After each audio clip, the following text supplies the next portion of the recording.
என் அன்பு சகோதர சகோதரிகளே, ஆண்டவராகிய இயேசு கிறிஸ்துவின் நாமத்தில் என் அன்பின் வாழ்த்துக்கள். இன்றைய முத்து என்னும் இந்த சிறிய தியானத்தின் மூலம் உங்களை சந்திப்பதில் மகிழ்ச்சி அடைகிறேன். பிரியமானவர்களே, இந்த நாளில் விசேஷமாய் உங்களுக்கு ஒரு காரியத்தை சொல்ல நான் விரும்புகிறேன். நம்முடைய விக்டோரியஸ் மினிஸ்ட்ரிஸ் பைபிள் இன்ஸ்டியூட்டினுடைய 11th பேட்ச் கர்த்தருடைய பெரிதான கிருபையினால் நேற்று தினத்தில் துவங்கி இருக்கிறது.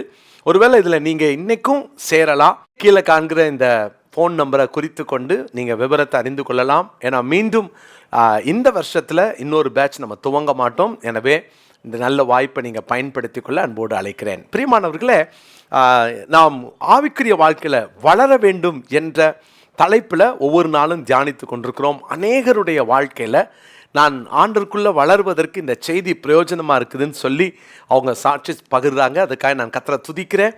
நீங்களும் இதன் மூலமாய் நன்மை பெற்றிருந்தால் உடனே கீழே இருக்கிற இந்த கமெண்ட் செக்ஷனில் நீங்கள் பெற்ற நன்மையை சாட்சியாக ஒரு வரியில் எழுதி கர்த்தரை மகிமைப்படுத்துங்கள். கர்த்தர் நல்லவர். பிரியமானவர்களே, லூக்கா சுவிசேஷம் 2ஆம் அதிகாரத்தின் 40வது வசனத்தை நான் வாசிக்கிறேன்.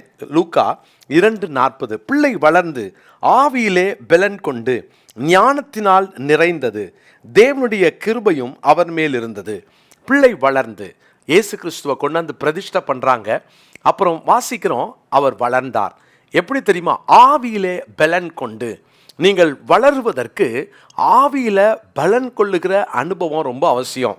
நீங்கள் கிறிஸ்துவுக்குள்ளாக ஓங்கி வளர வேண்டும் என்றால் ஆவியில் வளருங்கள். பிரியமானவர்களே, இன்னைக்கு 2 வார்த்தைகளை உங்களுக்கு நான் சுட்டி காட்ட விரும்புகிறேன். ஒன்று மாம்சத்தில் வளர்கிற வளர்ச்சி, 2வது ஆவிக்குரிய வளர்ச்சி.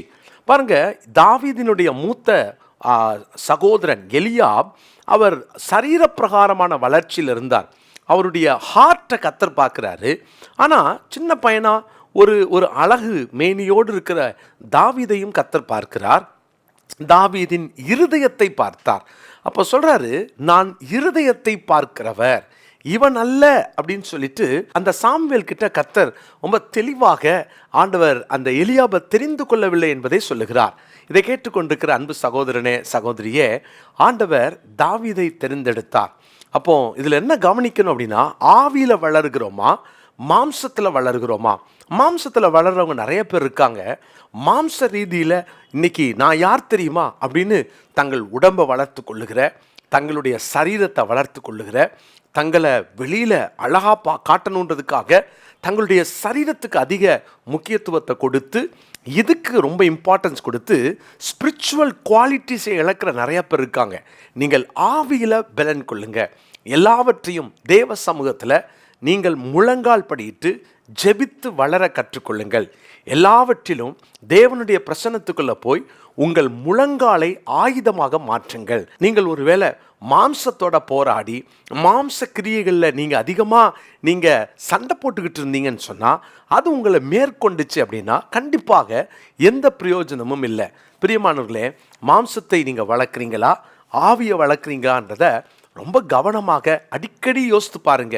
ஒருவேளை மாம்சம் மேற்கொள்ளுதா அப்படின்னா ஆவியை பட்டினி போடுறீங்கன்னு அர்த்தம். ஆவியானவரை சார்ந்து ஆவிக்கேற்றபடி நீங்கள் உள்ளான மனுஷனில் வளர கற்றுக்கொண்டால் நீங்கள் ஆவிக்குரியவனை வளர்க்குறீங்கன்னு அர்த்தம். பிரியமானவர்களே, நீங்கள் எதை வளர்க்கிறீர்கள்? நான் இன்னொரு வசனத்தை கூட உங்களுக்கு நான் காண்பிக்க விரும்புகிறேன். அப்போஸ்தலனாகிய பவுல் கலாத்தியருக்கு எழுதின நிருபத்தில் 5ஆம் அதிகாரத்தில் 17ஆம் வசனத்தை வாசிக்கிறேன். மாம்சம் ஆவிக்கு விரோதமாகவும் ஆவி மாம்சத்துக்கு விரோதமாகவும் இச்சிக்கிறது. நீங்கள் செய்ய வேண்டும் என்று இருக்கிறவைகளை செய்யாதபடிக்கு அவைகள் ஒன்றுக்கு ஒன்று விரோதமாக இருக்கிறது. அப்போ இங்கே பார்க்குறோம், ஆவி மாம்சத்துக்கு விரோதமாக மாம்சம் ஆவிக்கு விரோதமாக போராடி கொண்டிருக்கிறத பார்க்குறோம். எதற்கு அதிகமான முக்கியத்துவம் கொடுக்குறீங்களோ அதுதானே வளரும். நீங்கள் வளருவதற்கு, ஆவிக்கேற்றபடி வளர்வதற்கு நீங்கள் ஆவியில் பலன் கொள்ள கற்றுக்கொள்ளுங்க. எப்படி ஆவியில் பலன் கொள்வது? ஏசாயா 40ஆம் அதிகாரத்தில் நம்ம முக்கியமான வசனம், தெரிந்த வசனம் தான், அதை நான் உங்களுக்காக படிக்கிறேன். ஏசாயா 40:30வது வசனம். இளைஞர் இளைப்படைந்து சோர்ந்து போவார்கள், வாலிபரும் இடறி விழுவார்கள். இளைஞர் என்னதான் அவங்க உடம்பை வளர்த்து வச்சுருந்தாலும் அவங்க இளைத்து போக, இளைப்படைந்து சோர்ந்து போக வாய்ப்புண்டு.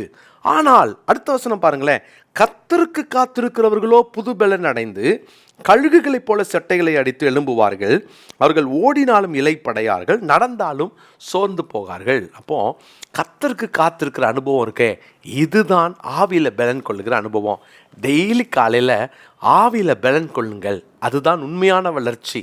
மாம்சம் மேற்கொண்டுச்சுன்னா அந்த இரவே நீங்கள் தீர்மானம் பண்ணுங்க, இன்னைக்கு எத்தனை விஷயத்துலலாம் மாம்சம் மேற்கொண்டுச்சு, மாம்சம் மேற்கொள்வதற்கு நான் எங்கே இடம் கொடுத்தேன், ஏன் ஆவி மேற்கொள்ளலை அப்படின்னு பாருங்க.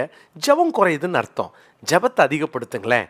ஜெபத்தை அதிகப்படுத்த ஃபாஸ்டிங்கை அதிகப்படுத்த நம்முடைய ஆவிக்குரிய மனுஷன் வளர்வதை பார்க்க முடியும். ஆவியில் பலன் கொள்ள கர்த்தர் கிருபை பாராட்டுவாராக. பிரியமானவர்களே, இன்னொரு வசனத்தையும் உங்களுக்கு நான் காண்பிக்கிறேன். எபேசியர் இந்த நிருபம் 6ஆம் அதிகாரத்தின் 10வது வசனத்தை நான் வாசிக்கிறேன். எபேசியர் 6ஆம் அதிகாரம் 10வது வசனம். கடைசியாக என் சகோதரரே, கர்த்தரிலும் அவருடைய சத்துவத்தின் வல்லமையிலும் பலப்படுங்கள். இந்த நாளுக்குரிய மனப்பாட வசனமாக இதை குறித்து கொள்ளுங்க. கர்த்தரிலும் அவருடைய சத்துவத்தின் வல்லமையிலும் பலப்படுங்கள். எபேசியர் 6:10. ஆவியில் பலன் கொண்ட நல்ல அனுபவத்தை கர்த்தர் தந்து ஆவியில் பலன் கொண்டு வளர்கிற அந்த அனுபவத்தை கர்த்தர் நமக்கு தருவாராக. ஆவியில் பலன் அடைகிற மனுஷன்தான் உண்மையான ஆவிக்குரிய வளர்ச்சியை அடைந்தவன் என்பதில் சந்தேகமே இல்லை. ஜெபம் இல்லாமா? நல்ல தகப்பனே, நாங்கள் ஆவியில் பலன் கொண்டு நாங்கள் ஆவிக்குரியவர்களாக வாழ எங்களுக்கு உதவி செய்யுங்க. எங்கள் வாழ்க்கையில் இருக்கிற பலவீனங்கள் மாறட்டும். அன்று எங்களுக்குள்ளே இருக்கிற மாம்ச கிரியைகளை அகற்றி நாங்கள் இன்னும் ஆவியில் பலன் கொண்டு காத்திருந்து ஜெயிக்கிறவர்களாக எங்களை மாற்றும். தாழ்த்தி உமது கரங்களை ஒப்பு கொடுக்கிறோம். இயேசுவின் நாமத்தில் ஜெபிக்கிறோம் பிதாவே, ஆமென்.